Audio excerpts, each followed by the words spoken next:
Not just one day but ये पूरा हफ्ता he will be celebrating this, क्योंकि ये काम ही इतना बड़ा हुआ है। अपने से कई बड़ा दुश्मन को, अपने से अददी बरतरी में ज़्यादा होने वाले दुश्मन को हमने वो सबक सिखाया है कि वो अब सिर्फ ज़ख्म नहीं चाट रहा बल्कि अब बाकायदा रो रहा है। तो ये जो जंगबंदी हुई है, शराइत कौन कौन सी, then there was another thing, और वो चीन ने जितना बढ़ के मदद किया है, मैं वो इंटरव्यू का रेफरेंस दूंगा जो एक चीनी डेलीगेट, चीनी मेहमान थे, वो एक इंडियन एंकर को इंटरव्यू दे रहे थे, जिसमें उस इंडियन एंकर ने भरपूर कोशिश की पाकिस्तान के ख़िलाफ़ उनसे बात निकलवाने की, लेकिन जो हमारे चाइनीज़ काउंटर पार्ट थे उन्होंने बड़ी ज़बरदस्त बात की और कहा कि ये there you go, that is that interview, iron clad brothers and sisters, message is loud and clear, and with this we have साबिक सफ़ीर नगमाना हाशमी साहिबा। नगमाना साहिबा, गुड मॉर्निंग, बहुत शुक्रिया आपके वक्त का।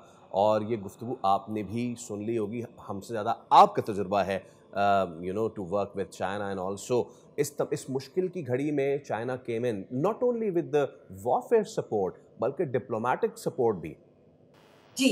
देखिए, ये जो स्टेटमेंट है, ये इंटरव्यू है, ये प्रोफेसर अलेक्जेंडर गाओ का है। वो बहुत बड़े एकेडमिक भी हैं, वो बिजनेसमैन भी बहुत बड़े और थिंक टैंक में भी हैं, और उनकी बात जो है वो ना सिर्फ चीन में सुनी जाती है बल्कि इंटरनेशनल कम्युनिटी भी बहुत गौर से सुनती है जब अलेक्जेंडर गाओ बात करते हैं। तो उन्होंने देखे बिल्कुल एग्जैक्टली जो चीन की पोजीशन है, वो उन्होंने बहुत क्लियरली इंडिया को बता दी। उन्होंने कहा क्या है? उन्होंने कहा ये है कि जी पीसफुल रहना चाहिए, और हम दोनों कंट्रीज को कहते हैं कि रेस्ट्रेंट शो करें और पीस की तरफ जाए, लेकिन अगर किसी ने पाकिस्तान की टेरिटोरियल इंटेग्रिटी या सॉवरेनिटी को किसी भी तरह से, नेशनल इंटरेस्ट को उनके हार्म करना चाहा, तो we are all weather strategic cooperative partners, और हम आयन ब्रदर्स की तरह उनके साथ खड़े होंगे। सो देखिए, और ये उन्होंने उसका प्रैक्टिकल सबूत भी दे दिया। यही बात आपने सुना होगा कि उनके बड़े आइकॉनिक फॉरेन मिनिस्टर हैं वांग जी, उन्होंने भी यही बयान दिया था कि हमारी स्ट्रेटेजिक पार्टनरशिप है और हम खड़े रहेंगे। देखिए, ये दुनिया समझ रही थी कि ये ठीक है, आयन ब्रदर्स हैं, सपोर्ट करेंगे। बड़ी उन्होंने कोशिशें की, बड़ा प्रोपेगेंडा चल रहा था पिछले कई सालों से बीआरआई के खिलाफ, सीपैक के खिलाफ, और बेसिकली टेररिज्म भी करवाया, सब कुछ करवाया कि इस दोस्ती के अंदर दरार पड़ जाए। और आप लोग तो जर्नलिस्ट हैं, आप लोग देखा होगा कि पिछले दिनों अनफॉर्चुनेटली कुछ हमारे सेगमेंट्स ऑफ सोसाइटी ने भी ये क्वेश्चन करना शुरू हो गया था कि क्या चीन हमारे साथ है? शायद चीन जो है वो हमसे दूर हो रहा है, और हमें और ऑप्शंस देखने चाहिए। और मैंने हमेशा कहा है कि देखें, जरा चीजों को ज्यादा स्ट्रेटेजिक तरीके से देखें, ऐसी कोई बात नहीं है।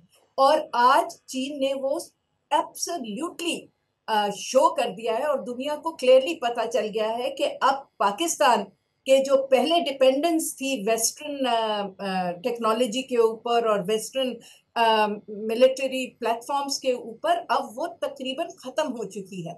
इस वक्त हमारे जो आर्मी, मिलिट्री, नेवी, एयरफोर्स के प्लेटफॉर्म्स हैं, वो कोई 82% जो है चाइनीज प्लेटफॉर्म्स हैं।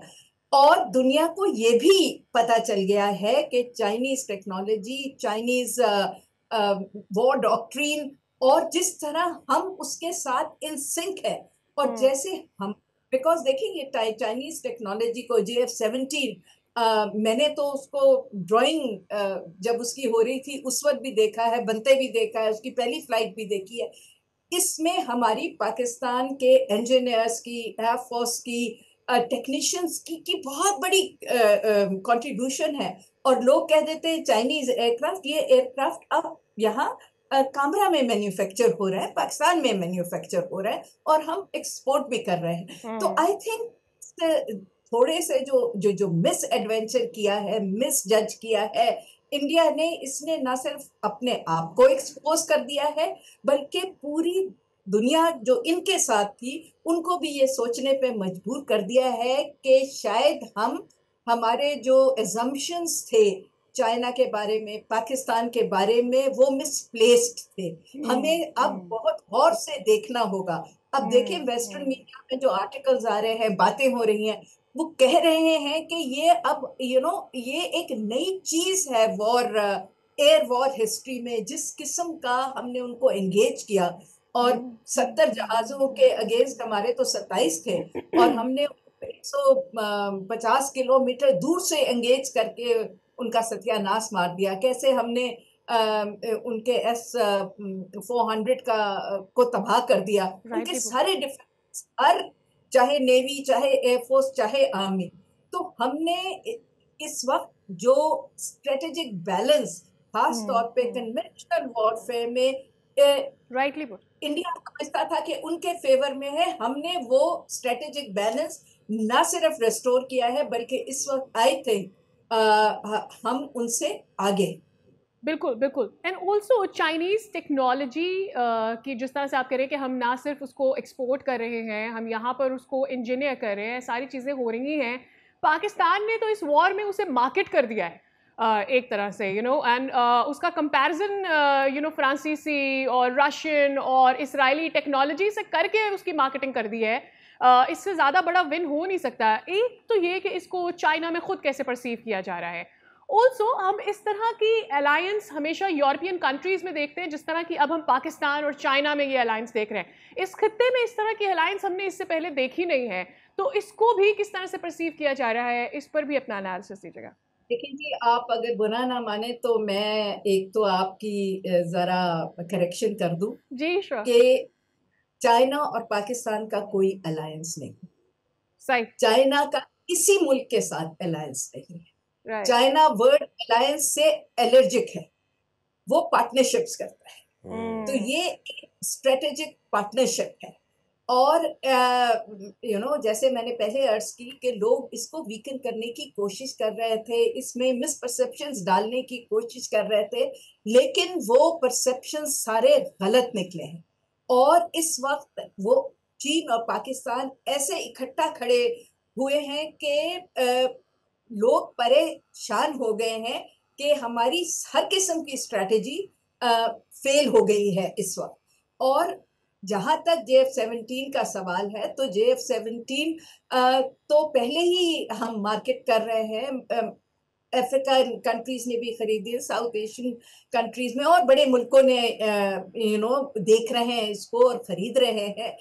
अभी लोगों को परेशानी सिर्फ JF-17 की नहीं है या J-10C की नहीं है। अब जो उनको परेशानी होनी शुरू हो गई है कि this is still the first and the second generation of modern aircraft जो उन्होंने चीन ने बनाए हैं, जिन्होंने आपके top of the line aircraft को बिल्कुल नकारा कर दिया, आपके रेडार सिस्टम्स को नकारा कर दिया। और उनके रेडार सिस्टम्स जो हम यूज कर रहे थे और उस टेक्नोलॉजी को यूज करके जो हमने मिसाइल्स बनाए थे वो फार सुपीरियर निकले हैं। तो लोग अब ये सोच रहे हैं कि वो जब उनका J-35 स्टेल्थ आएगा तो वो कहाँ जाएगा और उसके लिए हमारे पास फिर आगे क्या है।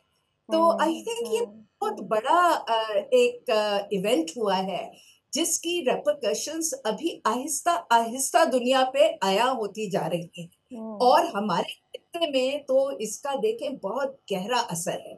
ऑलरेडी आपने देखा है कि साउथ एशियन जो नेशंस हैं और साउथ ईस्ट एशियन नेशंस जो हैं, जो इंडिया के इन्फ्लुएंस में आप कह लें और अमेरिका के प्रेशर में जिनको बिल्कुल ही दबाया हुआ था इंडिया ने, वो ऑलरेडी बहुत फ्रस्ट्रेटेड थी। और जब से चाइना का जियो इकोनॉमिक ऑफेंसिव शुरू हुआ था, उस वक्त से आपने देखा कि इन कंट्रीज का वो जो है एटीट्यूड ज्यादा कॉन्फिडेंट होता जा रहा था। लेकिन इस जो 5 घंटे की वॉर में उन्होंने देखा है आई थिंक इस बहुत बड़ा उन पे ये असर हुआ होगा और उनमें कॉन्फिडेंस होगा कि हम भी इंडिया के खिलाफ खड़े हो सकते हैं।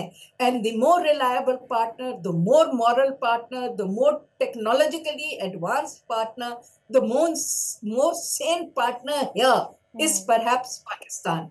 और ऑलरेडी वो चाइना की तरफ तो बहुत ज्यादा रुझान है। आप अभी श्रीलंका को देख ले, मालदीव्स ने तो उनकी पूरी फोर्सेस वहां से हटाने को कह दिया। बांग्लादेश ने कहा कि जी अगर अटैक हुआ तो हम पाकिस्तान के साथ खड़े होंगे। नेपाल ऑलरेडी बहुत ज्यादा कनेक्टेड है। तो आई थिंक इस पूरे खित्ते को जो उन्होंने टेरराइज किया हुआ था और यहाँ की को, यहाँ के लोगों की सोशियो इकोनॉमिक रिलीफ को जो उन्होंने ब्लॉक किया हुआ था, साथ को ब्लॉक किया हुआ था, और वो समझते थे कि जी हम जिसकी तरफ देखेंगे वो खौफ से डर के तो हमारी बात मान लेगा। आई थिंक वो जो उनका परसेप्शन था वो बिल्कुल एक फॉल्स शीशे की दीवार था जो अब टूट चुका है। तो आई थिंक इस खित्ते में बहुत बड़ी चेंज आई, खित्ते में बहुत बड़ा चेंज आएगा। नगवाना हाशमी साहिबा, बहुत शुक्रिया, आपने वक्त निकाला और अपना इतना मुफीद एनालिसिस हमारे साथ शेयर किया। एंड डेफिनेटली चाइना आपने करेक्ट भी किया और आपसे सीख के बड़ा अच्छा लगा कि हमारा स्ट्रेटेजिक पार्टनर है और चाइना पार्टनरशिप करता है। सब्सक्राइब करें और बेल दबाएं ताकि कोई खबर रह न जाए।